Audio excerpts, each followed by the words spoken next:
இங்கே பாருங்கள் மக்களே, எவ்வளோ அழகாக இருக்குது. சாயங்கால பொழுது தோட்டத்தில் இப்போ தான் எல்லா பாத்திக்கும் நேற்று பாத்தி எடுத்தோம். இன்றைக்கி சொட்டு நீர் பைப்பு எல்லாருக்கும் விரிச்சாச்சு. நாளைக்கு தண்ணி பாய்க்கணும். இப்போ உங்களுக்கு ஒரு அதிசயம் காட்ட போகிறேன். அதிசயம் இல்லை, ஒரு குளம் காட்ட போகிறேன். இங்கே பாருங்கள், பெரிய குளம். நாங்கள் முன்னாடி குளிப்போம், இப்போ ரொம்ப பாசியாக போயிருக்கு.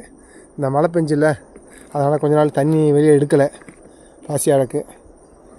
எப்படி இருக்குது பாருங்கள், நல்ல ஆழம். வந்து என்ன முக்கியம், ஒரு 6 அடி இருக்கும் மக்களே. இந்த மோட்ரு எப்படி இதில் மீன் வாங்கி விடலான் இருக்கோம். நீங்கள் என்ன சொல்கிறீங்க கமெண்டில் சொல்லுங்கள்.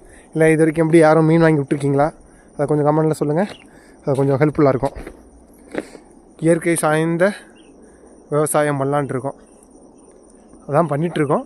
இன்னும் கொஞ்சம் இந்த மீனெல்லாம் வாங்கி விட்டு ஒரு சின்ன கோழி பண்ணை வச்சு இதில் கொஞ்சம் பெருசாக பண்ணலான் இருக்கோம். உங்கள் கமெண்ட் எதுவும் இருந்தால் சொல்லுங்கள்.